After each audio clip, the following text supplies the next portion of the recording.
The text that changed my life arrived like a tiny knife. You're too much. Back off our family. I stared at Sarah's message, at the casual cruelty of those 6 words, and felt something old and soft inside me harden into glass. For years, I had mistaken access for affection, generosity for love, silence for peace. That afternoon, at 2:15 p.m., I picked up the phone and pressed a number I had never dared to call for myself. By the time the sun slid behind the maple in my front yard, the person I used to be, the pushover with deep pockets, was gone. Let me step back before the unraveling. I'm Dorothy, 71, a widow who still sleeps on the left side of the bed because that's where Frank's breathing used to keep rhythm with the crickets. We bought our little house on Maple Street 40 years ago, raised one son, David, and planted roses that still blush even when I forget to feed them. Frank planned well, worked carefully, and when he died 6 years ago, he left me secure. I translated his prudence into kindness envelopes of grocery money for David and his wife. Sarah, automatic transfers to a mortgage I would never live in, ballet classes for my granddaughter. Sophie, with pink ribbons I tied myself on Saturday mornings. I called these choices love. I did not ask what they were called on the other end. The signs that something was off lived in the small humiliations I excused. David's quick side hug that landed more on my shoulder than my heart. Sarah's smile, polite as a closed door. Whenever I mentioned the garden club or the book I was underlining in pencil. Sophie, sweet and 8, more fluent with her tablet than with the awkward language of hugging your granny for no reason. Still, I kept showing up with cookies and envelopes and rides and patience. I told myself bridges are built one board at a time. The week before my birthday, I stayed up past 11 knitting a pink sweater scattered with tiny white flowers. My fingers protested. The pattern fought back. I sent Sarah a photo, proud as a child. The message marked as read, and the phone went still. On my birthday, I made pancakes the way Frank liked them, thin and golden, and ate them alone at 8:30 a.m. with the radio low, no call, no card, no knock. By evening, the sweater draped the back of a chair like a question I was afraid to answer. David finally texted the next day. Happy birthday, Ma. Life gets crazy. As if remembering the woman who stayed awake through his childhood fevers required a personal assistant. I felt something tilt a quiet shift, like a cupboard finally closing. I called the bank. Lisa, the manager, has known me long enough to hear the weather in my voice. I need to stop the transfers, cancel the cards, end the automatic payments. I said, all of them, today. She asked if I was sure. I was as sure as a locked door. By Tuesday afternoon, the money that had been moving like a faithful tide toward David and Sarah's accounts went still. I watered the roses and watched the neighborhood drift past and waited for the first wave to break. It took 4 days. The phone trilled like an insect trapped in a lampshade. David, then David again, then Sarah. I let them ring. The voicemails began polite, curdled into perplexed, and finally arrived at the point, the house payment is due tomorrow. Not, how are you? Mom? Not, we're sorry. Just the panic of bills colliding with the absence of my wallet. At 8:00 a.m. The next morning, someone hammered on my door with the urgency of fire. Sarah stood on the porch as bright and brittle as new glass. David hovered behind her, pale with anger and something that looked like fear. The bank says the accounts are empty, he said. The house payment bounced. The car payment bounced. Sarah's cards. Coffee, I asked, stepping back. If dignity has a sound, it is the hush of a kettle filling, the measured fall of grounds into a filter, the slow permission of water through a paper cone. They trailed me into the kitchen, bristling. We don't want coffee, Sarah snapped. We want to know why you've destroyed our lives. Interesting word. Our, I said, setting mugs on the counter. Frank worked for this money. I saved it. I gave it. I didn't realize it had legally changed its last name. David winced. If this is about your birthday? Mom, it's about arithmetic, I said softly, and respect. I had done my arithmetic the night before. I returned from my desk with a slim folder and laid it on the table between us like a mirror. In the 6 years since your father died, I have given your household $432,000 in monthly support, I said. That does not include gifts, holidays, or the $50,000 that became the key to your front door. In that time, you have visited me 28 times. You have asked about my health 4 times. You have called to ask for money 37. Silence thickened. Sarah's face drained like a sink. David sank onto a chair as if he had been handed his real weight. I felt neither triumph nor rage, only the clean air that follows truth told plainly. I didn't end a relationship. I said, I ended a subsidy. There's a difference. Mom, David said carefully, reaching for a tone that used to work when he was 17 and wanted the car on a school night.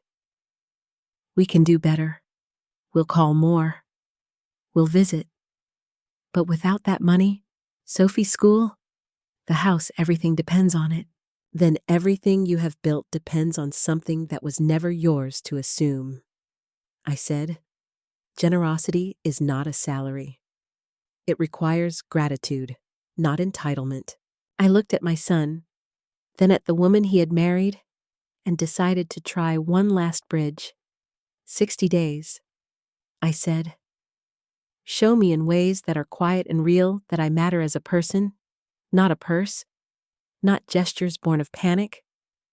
Curiosity, kindness, conversation that doesn't orbit money. If, after 60 days, I feel seen, we will discuss reasonable help. If I smell performance, if I see coaching, if the sweetness tastes like strategy, the offer disappears. Sarah's smile stiffened. Already planning. David nodded too quickly. I walked them to the door and closed it on the oldest habit of my life rushing to rescue before I was asked how my day had been. The first attempt arrived that same afternoon. David called, his voice syrupy with nostalgia. Hey, Ma, how did you sleep last night? I was thinking we should do lunch. Just the two of us. Mother-son time. Mother-son time. A phrase that had never once crossed his lips in 38 years. Still, I agreed. That sounds lovely, I said, curious to see just how far the performance would go. 30 minutes later, my phone rang again. Sophie's voice piped through the receiver, higher than usual, as if someone was hovering just behind her. Hi, Granny Dorothy. I wanted to call and tell you about my day at school.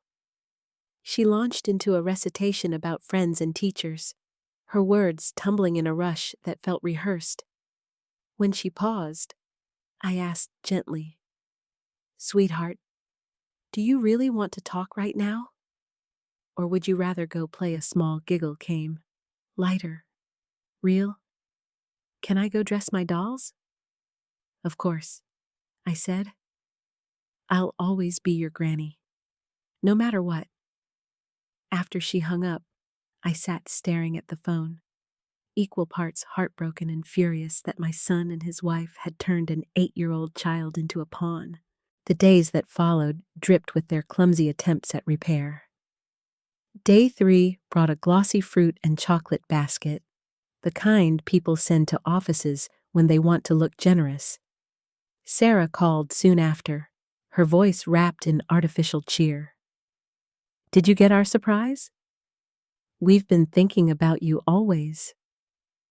She invited me to a spa day, complete with massages and girl talk. I pictured her whispering to David about the expense of the basket, weighing it against the possibility of my account reopening. I thanked her and told her I'd think about it. By day 5, a letter arrived in the mail. The handwriting was Sophie's, but too tidy to be authentic. Dear Granny Dorothy, you are wonderful and the best granny in the world. I love you so much. The words rang hollow. I called David. That letter was very touching, I said evenly. He cleared his throat. Oh, that was all Sophie's idea. David, stop lying. I interrupted. You made her write it. Silence filled the line. If you want to fix our relationship, it must be with honesty, not theater. I hung up before he could protest. 3 weeks into the charade, the truth bared its teeth. My neighbor Betty joined me for coffee one morning and leaned close. Her expression troubled. Dorothy. I overheard Sarah at the grocery store. She was telling people you've been struggling mentally, saying you've made irrational financial choices since Frank passed. She said they might need to step in. My cup rattled against the saucer. Are you certain? As certain as I am that roses bloom in June, Betty whispered. When she left, I called my lawyer, Margaret, my voice trembling. Has anyone contacted you about my mental state? Margaret hesitated, then admitted. David called 2 weeks ago, asking about the process for declaring someone incompetent. I told him you're perfectly capable. But Dorothy, the fact he asked. My hand shook as I set the receiver down. It all fit the forced sweetness, the calls, the gifts, the letter. They weren't just trying to win me back. They were building a case. A paper trail of devoted family members burdened with an unstable widow who had cut them off unjustly. The realization burned away the last of my naivete. They thought I was an old woman too tired to fight. They'd forgotten I was Frank's partner in everything: his careful planning, his grit, his resolve. That weekend, I made my own plans. On Monday morning, I scheduled a complete mental competency evaluation with the best psychiatrist in town. I wanted proof, documented and undeniable. Then I placed another call, this one to a private investigator named Tom Wilson, recommended by Margaret. I need every detail about my son and daughter-in-law. I told him. Bank accounts, debts, lawyers, everything. The report arrived by Friday. It was worse than I had imagined. They were drowning in debt-maxed-out credit cards, personal loans, even withdrawals from David's retirement account. And tucked inside the packet was confirmation that 3 days after I cut them off, they had consulted an elder law attorney about guardianship proceedings. My blood went cold. It had never been about reconciliation. They had been maneuvering to strip me of control, to paint me as incapable so they could access every cent Frank and I had built. That Saturday, I dressed with care and drove to their house for dinner. The table glittered with their wedding china, candles glowing, flowers arranged just so. Sophie ran to me with genuine delight, the only spark of honesty in the room. Sarah beamed a too wide smile. Dorothy, you look beautiful tonight. David raised a glass. To family, forgiveness, and the most generous mother in the world. I sipped water and smiled, letting the performance roll on. They asked about my garden, my book club, even my arthritis, their voices thick with sugar. After dessert, I pushed my chair back and stood. My heart pounded, but my voice was steady. I have something important to say. Their faces lit up, expecting my apology, expecting my money to return with interest. I looked at them both, then placed 2 documents on the table. One, the psychiatrist's report, full mental competence. The other, Tom's investigation summary. Their smiles faltered. These past weeks have taught me a great deal, I said. David, your sudden interest in my routine. Sarah, your invitations and fruit baskets, it was all very touching. But while you were showering me with false affection, you were also telling neighbors I had lost my mind and consulting lawyers about guardianship. Did you know that attempting to defraud the elderly is a crime? David's voice was barely a whisper. Mom, it's not what you think. It is exactly what I think, I replied. And because of your greed, you've both lost something far more valuable than my money. You've lost my trust. Every cent of my estate will now go to charity. Not to you. The candle flames flickered as silence spread through the room. For the first time in years, I felt not used, not diminished, but powerful. David's fork clattered against his plate. His face had gone pale, and for a moment he looked like a little boy again, caught in a lie with no escape route. Sarah, on the other hand, tightened her grip on her wine glass, her knuckles stark white, eyes glittering with fury. You can't be serious, she whispered. You'd rather give away everything your husband worked for than keep it in the family. I held her gaze. Frank worked for me as much as he worked for you. We built that life together, side by side, and I would rather see it feed strangers with gratitude than fuel the entitlement of people who see me as a broken ATM. David tried again, his voice pleading now. Mom, we messed up.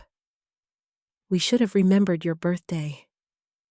We should have been there more. But this is too much. Sophie will suffer. Think of her. The mention of my granddaughter cut deeper than I wanted to admit. I thought of her little arms around my neck, the way her giggle slipped out like sunlight when she forgot the scripts her parents fed her. Don't you dare use that child as a shield, I said sharply. Sophie will never lose me. I will always be her grandmother. But she deserves to grow up with parents who can stand on their own 2 feet, not ones who exploit the dead and manipulate the living. The silence that followed was long and heavy. Finally, Sarah snapped. Fine. You want gratitude? Thank you. Dorothy, thank you for every dollar. For the vacations, the house, the ballet lessons. Is that what you want? A round of applause? What I want, I said quietly, is honesty, respect, the smallest acknowledgement that I matter beyond what I provide. That, apparently, is too expensive for either of you. I gathered my purse and walked toward the door. David called after me. Mom, wait, we can fix this. I paused, my hand on the knob, and looked back at the son I had once rocked to sleep. You had 60 days, I said softly, and instead of love, you gave me lies. Goodbye, David. Outside, the night air was cool against my cheeks, carrying the scent of roses from their neighbor's yard. I breathed it in like freedom.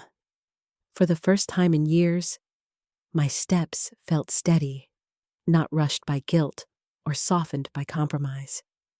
I drove home in silence, the headlights carving out a narrow path of certainty in the dark. In the weeks that followed, I did not hear much from David or Sarah. A few desperate calls went unanswered. A couple of messages pinged in, but I didn't open them. Instead, I turned my attention to Sophie. I mailed her the pink sweater I had knitted. Wrapped in paper she could tear apart with excitement. I tucked inside a small note, written in my own messy hand to my precious girl. May you always know Granny's love is bigger than any fight. When Sophie called me herself a week later, her voice carried none of the forced brightness I'd grown used to. Granny, I got your sweater. I love it so much, she said. I smiled, tears rising in my eyes. I made it with every stitch of love I had left. Sweetheart, that conversation, short and genuine, was worth more than every fruit basket, every fake apology, every performance Sarah and David had staged. With my lawyer's help, I rewrote my will. Every dollar Frank and I had saved would now go to causes we both believed in: scholarships for underprivileged students, shelters for women, food programs for children. I imagined Frank smiling somewhere, proud that our life's work would lift people who truly needed it, not subsidize laziness and greed. Of course, news of my decision traveled fast. A mutual friend mentioned that Sarah had been seen in tears at the market, complaining loudly that I had betrayed family. I nearly laughed at the irony. Betrayal had been theirs. My only crime was finally refusing to be complicit in it. One evening, as I sat on the porch with a cup of tea, David showed up alone. His shoulders sagged, his eyes rimmed red. For the first time in years, he looked like a man stripped of excuses. Mom, he said quietly, I don't know what to say. Then don't say anything, I replied. Sit, have some tea. We sat in silence for a while, the cicadas buzzing like background music to our estrangement. He finally murmured, I miss Dad. He would have known what to do. I nodded, feeling the old ache of loss rise up. Your father believed in accountability. He believed in hard work, and he believed in love shown, not demanded. Maybe you should remember that. He didn't argue. He just stared into the dusk, and I let the silence stand. For once, I wasn't rushing to fill it with money or comfort. As the days turned into months, I realized something vital. My life was not over because I had pulled back from David and Sarah. If anything, it had just begun again. I joined a new book club, started volunteering at the library's literacy program, and spent more time in my garden. I felt lighter, freer, stronger. What hurt most was not the money, but the realization that love cannot be bought, and when you try to buy it, you often end up bankrupt in more ways than one. But there was also relief because I knew I had finally stepped out of the role of financier and stepped back into the role of a woman with dignity, boundaries, and worth. That summer unfolded differently than any in the 6 years since Frank's passing. I woke each morning to sunlight spilling through lace curtains, not the shrill urgency of bank transfers and obligations. My roses flourished because I finally had time to tend them. The book club ladies marveled at how animated I'd become in discussions, as though I'd been unburdened of a secret weight. Perhaps I had. Sophie visited on her own one Saturday. David dropping her off without lingering. She ran through the garden, sweater sleeves brushing against rose petals, her laughter ringing bright as wind chimes. We baked cookies in my kitchen, flour dusting her nose. And for the first time, she looked at me not as an errand in her parents' play, but as her granny hers alone.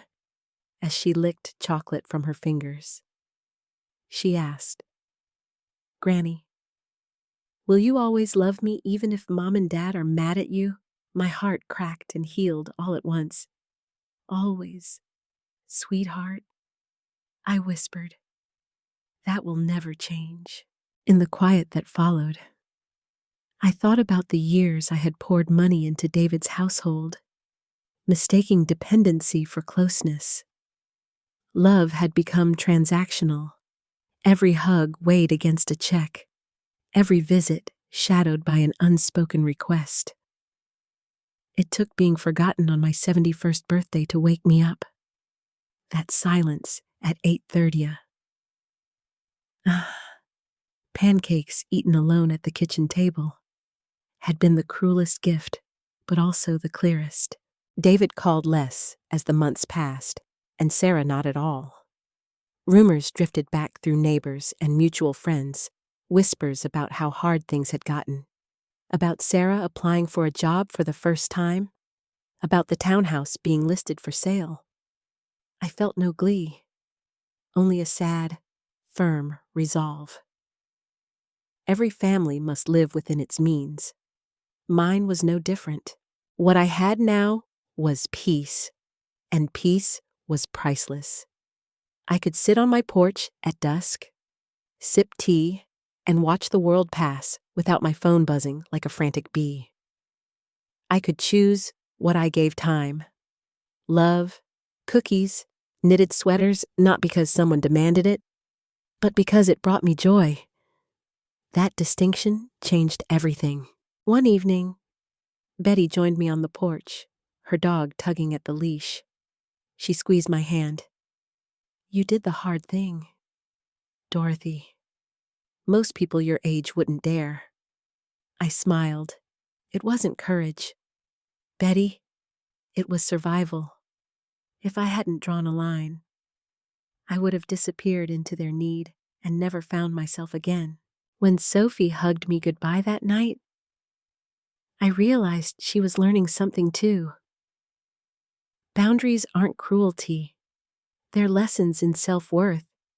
And perhaps, in time, David would learn it as well. I hoped he would. But even if he didn't, I had given him the gift of truth, the kind you can't wrap in paper or buy with checks. If there's one thing my story offers, it's this: generosity without respect is exploitation. And love that must be purchased is no love at all. Families thrive not on handouts, but on honesty, gratitude, and care freely given. Sometimes the greatest gift you can give yourself, and even your children, is the courage to stop paying for affection and start demanding dignity. So, to anyone listening tonight, don't wait until your birthday passes in silence to discover your worth. Don't let guilt disguise itself as love. And don't ever be afraid to protect the life you've built from those who confuse your kindness for weakness. Thank you for watching and for being part of Granny's Voice. If my story touched you, please like, share, and subscribe so we can keep sharing these truths together. And tell me in the comments, have you ever had to draw a hard line with family? I'd love to hear your stories too.